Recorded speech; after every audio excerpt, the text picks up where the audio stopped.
Hello, happy Wednesday. Welcome to video 2 of our summer FYS orientations. This one is going to be about the CRE. If I move my dumb head here, you'll see that. Incorporating the CRE into your FYS classroom is the topic of today's video. Now, the last video that I recorded was about the goals and overview of the FYS program. And in making that video, I tried to really push the ideology that this is the one and only one class that every single Albion College student is required to take in order to graduate. Now, that being said, even though everybody takes LA 101, not everybody takes the same LA 101. And we have pursued for the last few decades, a program in which each instructor has the freedom to create the type of class and the type of assignments and the types of readings that they would like to create and to do in the classroom. So what are we left with in terms of commonalities? It's the CRE, the common reading experience.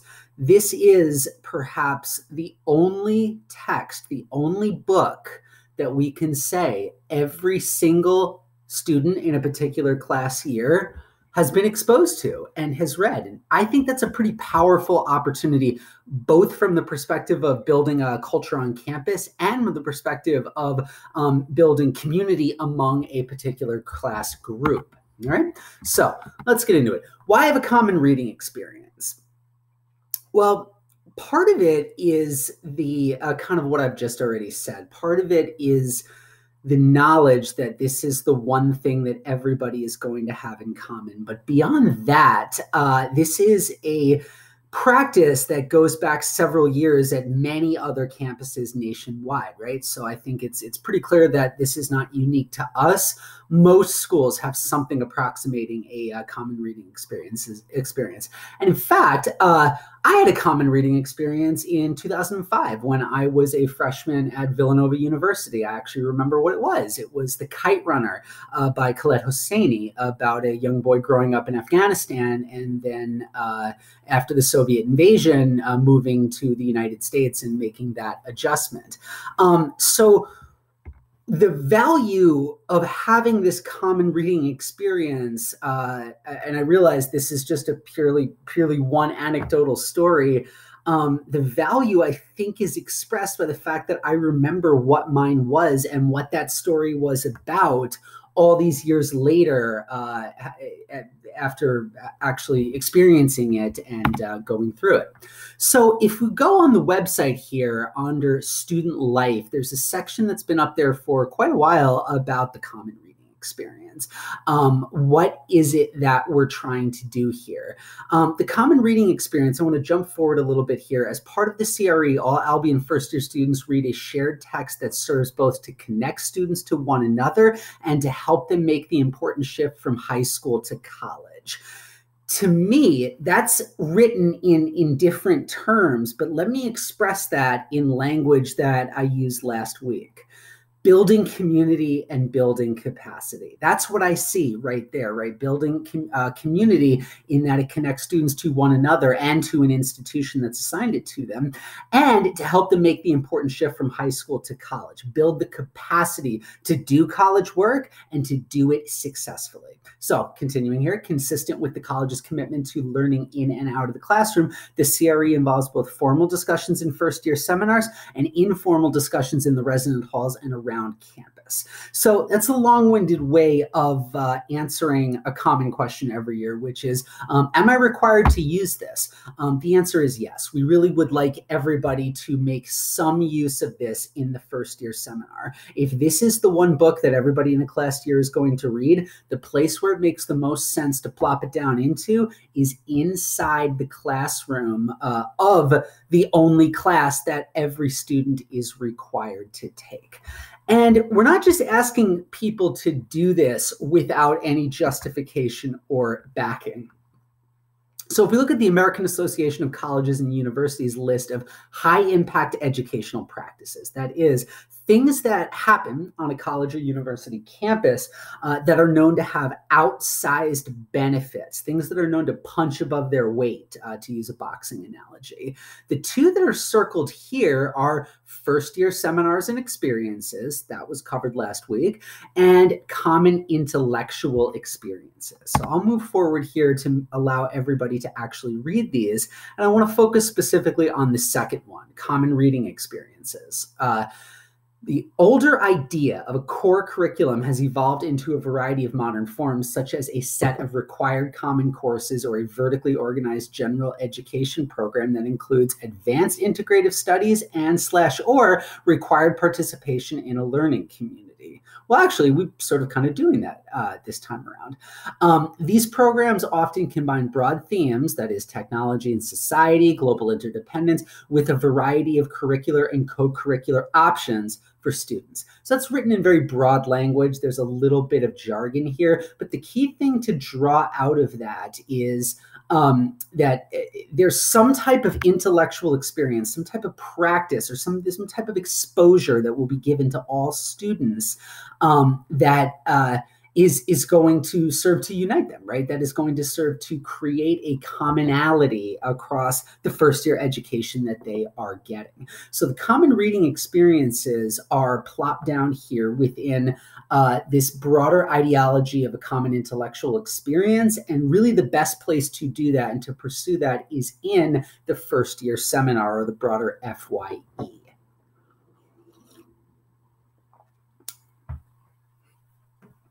So that's the sort of cultural or institutionally cultural justification for a common reading experience and for using a common reading experience. It's something that we can build a transition into college around, and it's something that we can build a class identity around. Now, I realize as I'm saying that those sound like very ambitious goals. I get that, and I get that this year is very different from previous years that we have all been teaching here and elsewhere. That being said, the common reading experience is something that we already have a tremendous amount of resources built around, and that can help us as we try to make this transition into the new types of classrooms that we are going to be engaging. Common reading experiences, as I had paraphrased from the previous from a couple slides ago on the Student Life Albion College website, common reading experiences are a tremendous opportunity to promote these dual goals of building community and building capacity. So let's start with building community. I'm going to move my face here so everybody can see this. Campus common reading programs rest on a simple idea that reading the same book brings people closer together as a community by creating common ground for discussion. Truly dynamic and successful programs move beyond book discussion groups, so this is not going to be my mom's book club necessarily, to include students, faculty, staff, and the larger community in a wide range of social and intellectual activities. What I rather like about this idea is not just that it's something that I have in common with everybody in my class, not just that it's something that I have in common with everybody in my class year, but this might give me something in common with people where I otherwise would struggle to find any commonality with, right? Between an older professor and a younger student, between groups of people that otherwise would not have much of a reason to talk to one another. And what I'm getting at with that, right, talking to people or engaging and interacting with people that I might not have any other reason to speak to, that's a good way to start promoting diversity and start using campus resources as a tool to promote equity among the broader campus community. Moderated discussions of the reading can bring the diversity of student viewpoints to the fore and provide an occasion for modeling the intellectual engagement with different ideas that is expected in college. It's a roundabout way of saying these are like being able to talk about a text, do it respectfully, do it smartly, and do it with a variety of people. That's a college competency, and it's something that we can build programming around. Also, very importantly. Okay, so moving on, that's the justification for the common reading experience. To further explain this, According to Jody Levine at Temple University, who wrote a lengthy book about common reading experiences, common reading programs going beyond the book in 2006, this author writes that well-planned common reading programs signal the importance of reading in college. So that's absolutely something that I think we would all agree on as an important college competency. And of discussion and respect for diverse viewpoints. Again, for those of us teaching small classes, seminar-based classes, things that are going to require students to participate and to listen to each other, common reading experience, when done well, can really drive that point home. Participation, now I'm quoting a different author here, quoting Soria, participation in such a program is significantly and positively associated with first-year students' self-reported development in academic skills and multicultural appreciation and competence. I feel like I'm repeating myself here, but once again, building community, building capacity. And that's the justification for making this a required part of everybody's curriculum, regardless of your specific class topic. All right. Now, as for the 2020 Common Reading Experience, many of you will remember it because it's the 2019 Common Reading Experience. We're doing the same one, and we are going to be using these same resources, although we will be planning different events around this. So the book is called The Best We Could Do. It is a graphic novel written by T. Bui, and this graphic novel tells of a family oral history of a family that fled Vietnam in the aftermath of the Vietnam War and settled in the United States, eventually out on the West Coast in various California cities. This common reading experience proved pretty successful last year, and I admit that when it was first delivered to my office, it was something that I was a bit intimidated by. And in fact, I'm always intimidated by the common reading experience. I am a professor that has never been given formal training for teaching novels or graphic novels in the classroom. I just was never taught how to do that. I was never given training or given the opportunity to get experience doing that.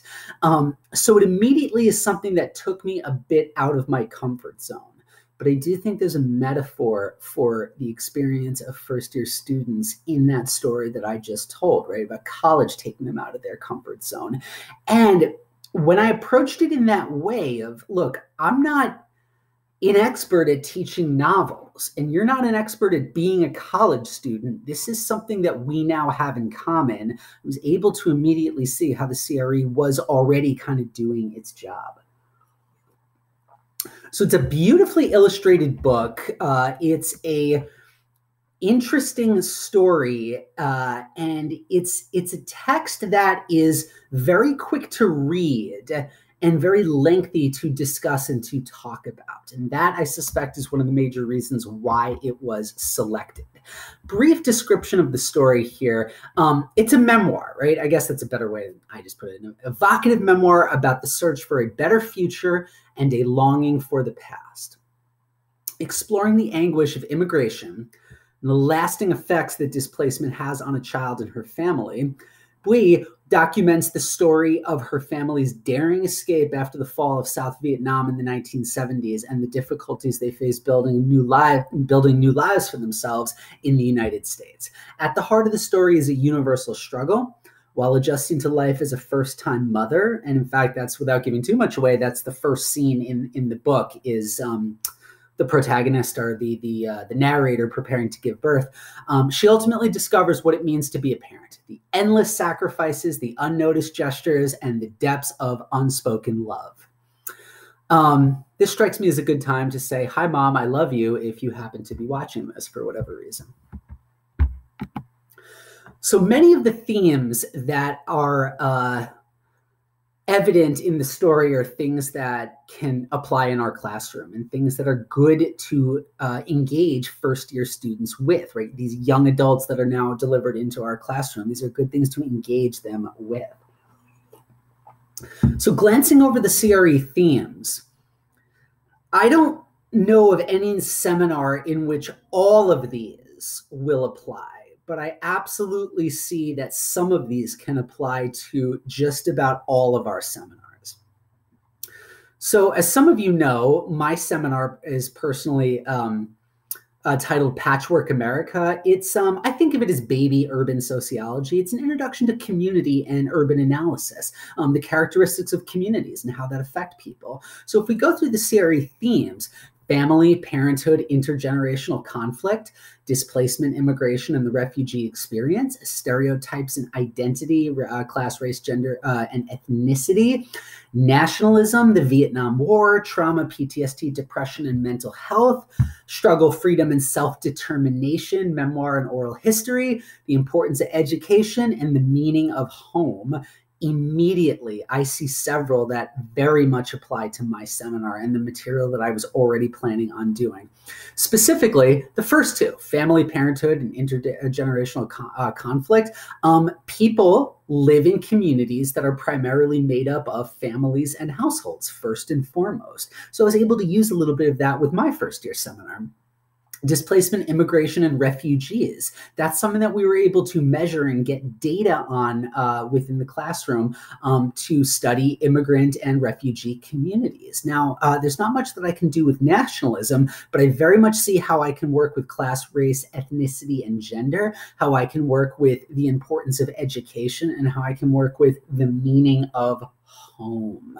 So while I don't make much use of the history of the Vietnam War, while I don't make much use of PTSD, depression, and mental health, perhaps those are themes that are going to be better for your seminar than they are for my seminar.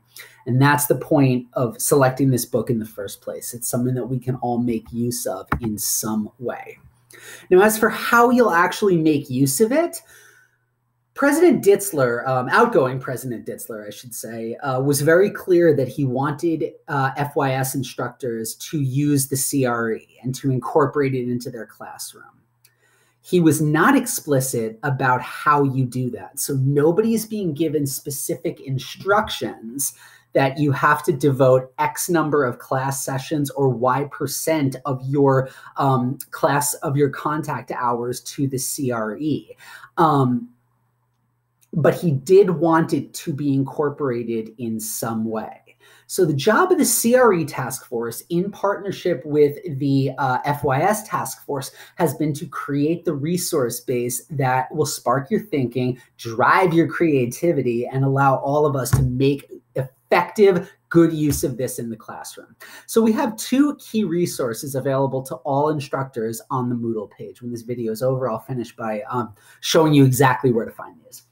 First is the Teaching and Curriculum Guide developed by the University of Oregon, I believe. Yeah, the University of Oregon Teaching Engagement Program. And it's organized by themes. So within there, you will be able to find documents that have a Vietnamese pronunciation guide if you want to be able to teach people a couple phrases of Vietnamese. That could be fun. Thinking specifically of Kaylin Oswald's class. Hi, Kaylin, if you're watching this. Keywords and definitions, things that will allow you to really hone in on the major concepts that you care about. Big questions that can generate an entire class discussion, suggested supplementary resources like other readings, films, and artwork that might be able to make use into your lectures and discussions, activities that you can do with your class, although any of these that require really close contact and group work are probably going to have to be rethought in our socially distanced classrooms, and discussion questions, things that you can ask your students to try to bring them into the fold here.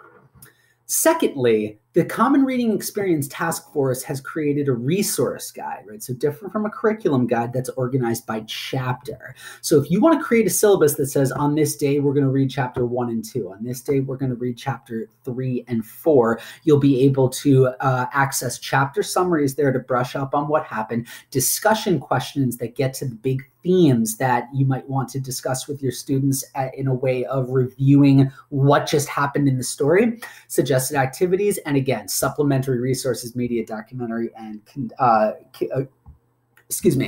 complementary films. Where is your copy? Hey, I like these question and answers because I actually know the answers. Every first-year seminar instructor has already been delivered in your office, or not in your office, but in your departmental office, a box of 16 books. So this is assuming a class of 15. So there's one in there for you and 15 for your students. If you need more, we'll get you more. You're going to find that box, as I said, in your departmental office. Many of our departmental buildings are currently locked down, and many of us are not planning on going to campus anytime soon anyway. If you would like a hard copy, email Allie Harnish. She has graciously agreed to mail a copy to anybody's home address who asks for it.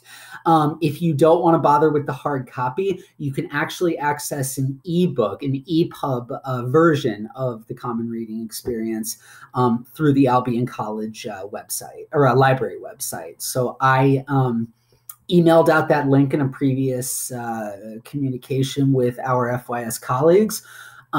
But if you are in need of that again, don't hesitate to email me and I'll make sure the link comes your way.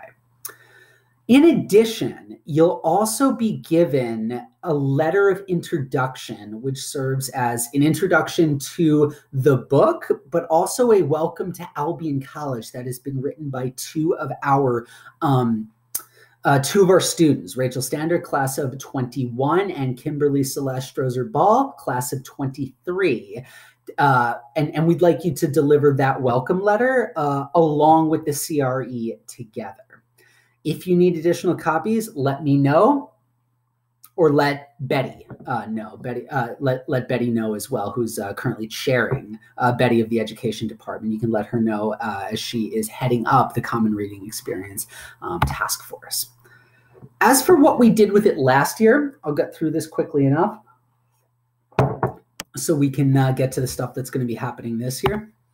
We had the author of the book come to speak to us, and she gave a wonderful talk to the entire first year class in Goodrich Chapel during a community hour, where they engaged in a communal group reading of one of her chapters. Actually, it was pretty cool, and I remembered quite well because one of my students was assigned the role of doctor, and it was a big moment for him.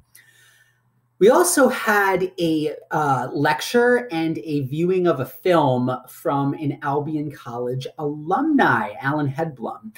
He created a film called Newcomer Legacy, a Vietnamese American story in West Michigan. It's a short documentary, about 35 to 40 minutes, about Vietnamese refugees who settled in the West Michigan, mostly in the Kalamazoo area. So we aired that. We had a public airing for that and numerous events and discussions, including the creator of the film and actually some people who were themselves in the film. What happens next, right? Because we can't bring the author back a second time. Well, we are planning a few things, or I should say not we, but the Common Reading Experience task force has been hard at work planning a couple of events that are going to be that are going to be available to everybody throughout the Module A. So the first is an alumni web series where there's going to be an online discussion of the CRE involving both Albion alumni and current students. So this is going to be headed up by Hannah Matson and conducted on September 23rd, 2020. It will be done virtually as part of Albion's web series. So you don't have to worry about traveling anywhere or virus exposure or anything like that. Well, you do need to worry about virus exposure, just not for this particular event.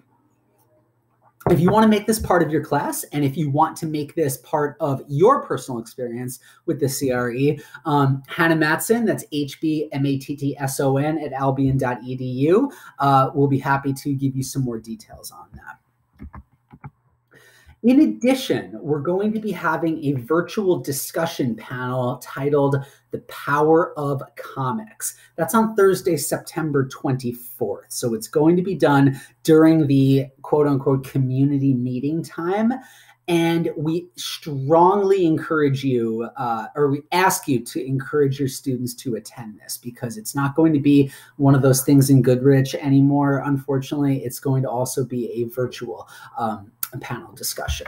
So using art and animation to confront the ongoing pandemics of systemic racism and COVID-19. 3 extremely impressive people have agreed to join this panel. The first is Justin Schaefer, the Power of Comics panelist and moderator. Justin is an animator and a STEM personality with a degree in marine environmental science, and he specializes in inspiring Gen Z and digital natives. Sounds like hard work to me. His Hood Science, Mr. Fantastic, and Magic Cool Bus programs use animation, gadgetry, and instructional play to demystify STEM concepts and encourage underrepresented students to pursue careers in science, technology, engineering, and mathematics. Right off the top of my head, I can think of several FYS sections who would likely get a lot out of hearing Justin speak. So he will be our first guest on this panel. Second will be Nate Powell, who is an artist. He is the first cartoonist to win the National Book Award and is the illustrator of the March trilogy written by John Lewis, a civil rights figure, civil rights icon. So his artwork is animated artwork. Artwork in the Southern Poverty Law Center's Selma, The Bridge to the Ballot, has reached over 1 million students. Have you reached over 1 million students? I personally haven't. So that is number 2. And number 3 is going to be MK Serwick. MK is a registered nurse and medical assistant who uses comics to reflect on the complexities of illness and caregiving. A scholar of cartoons and of health, she's artist in residence in Northwestern Feinberg School of Medicine and a senior fellow of the George Washington School of Nursing Center for Health Policy and Media Engagement. So these three guests are going to be joining us virtually to discuss the ongoing pandemics, systemic racism, and COVID-19. Recommended supplementary readings, you can look at Beyond Borders, Teaching Global Awareness. You can look at John Lewis Marches On, Our Struggle is a Struggle to Redeem the Soul of America, an article in Salon. You can look at an NPR News article, Little Demons, Death and Biting Dogs, How We Picture Disease. And you can read Jake Weber's previous article about last year's Common Reading Experience, which is now being done in different events, but is the same book.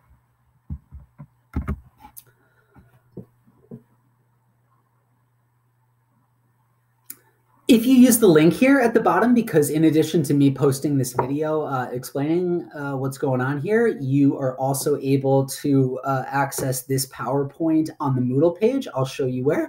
And this YouTube link here will take you to Newcomer Legacy. So you can actually watch and perhaps screen in your own classroom. It's quick. It's only about 30 to 40 minutes. You can screen the Newcomer Legacy film that was one of the highlights of last year's Common Reading Experience events.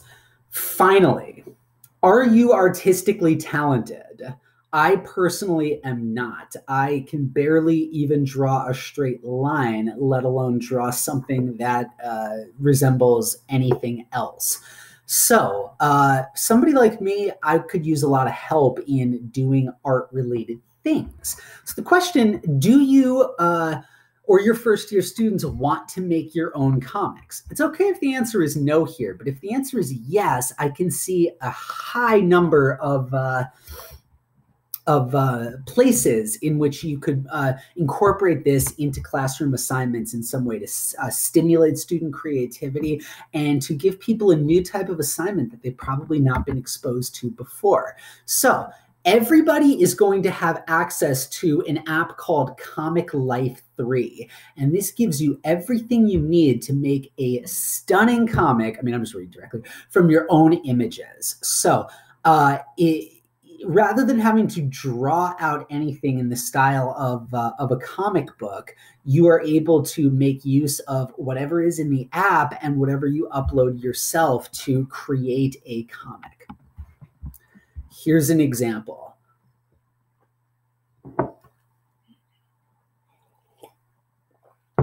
This looks like the type of thing that I would never, under any circumstances, be able to draw by hand, but Comic Life would allow me to do it. For the record, I personally did not create either of these, but they look pretty amazing to me. Also, we have another example here, fantastic comics, The Tales of Don Quixote, the Man of La Mancha. And again, I'm a sort of at a loss here. I don't know even how I would personally go about creating something like this, but Comic Life is something that we are all have access to, and we can make that part of the extension of the common reading experience and its identity as a graphic novel. We're all able to make use of that should we so choose. The end.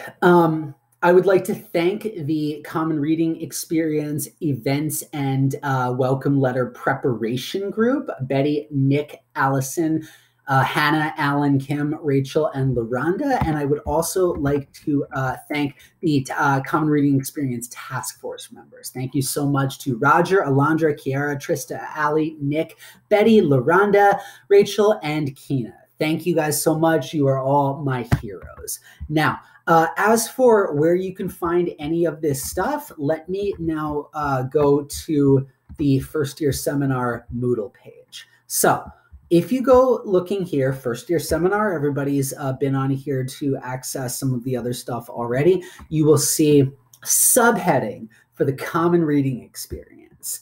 Click on the 2019-2020 CRE, the best we could do, and you will see a PDF that is essentially slide for slide the presentation that I just ran through. You will find the University of Oregon teaching guide. You will find the and you will find the chapter summary and discussion guide for the Common Reading Experience as well.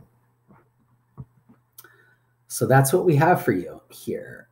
Thank you so much for your attention. I really appreciate you guys working through these videos with me.